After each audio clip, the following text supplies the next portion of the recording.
নারী কখনো কথা দিয়ে কথা রাখতে পারে না, কারণ নারী একজনকে স্বপ্ন দেখায় আর একজনের সাথে ঘর বাঁধে। এটা আমাদের সমাজে নতুন কিছু না, অনেক আগে থেকে এই জিনিসগুলো হয়ে আসছে।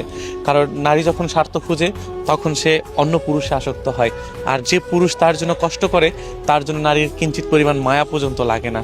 এটা আমাদের সমাজে হয়তোবা অনেক আগে থেকে এই জিনিসগুলো হয়ে আসছে, কিন্তু আসলে এটাই সত্য যে আমরা যতই ভালোবাসার পিছিয়ে ছুটি না কেন, পুরুষ ভালোবাসা মানুষের জন্য যতই কষ্ট করুক না কেন, যদি ওই নারী স্বার্থপর হয় তাহলে ওই পুরুষ ওই নারীকে কোনো দিনও পাবে না।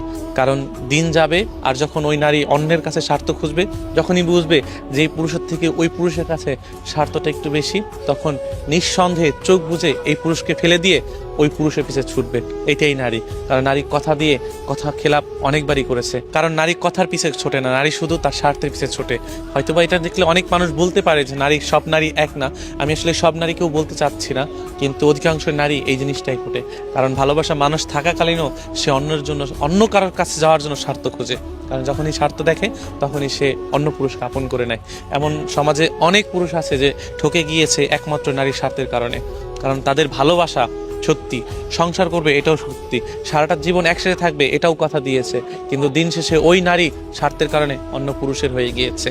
আর যে পুরুষ স্বপ্ন দেখেছে সে পুরুষ সারাটা জীবন ওই নারীকে মনে রেখেছে, অথচ দেখেন ওই নারী ওই পুরুষের নামটা অবধি পর্যন্ত মনে রাখে না। অথচ নারী বলে বেড়ায় যে নারী নাকি ভালোবাসার জন্য সেরা, নারী নাকি ভালোবাসার জন্য সবসময় সেরা হয়ে থাকে, সে নাকি সংসারের জন্য জীবন দিয়ে হলেও সবকিছু করে। হ্যাঁ, এটা করে, তবে এরকম নারী পাওয়ার জন্য ভাগ্যের দরকার আছে। আসলে সব পুরুষের ভাগ্যে এরকম নারী জোটে না।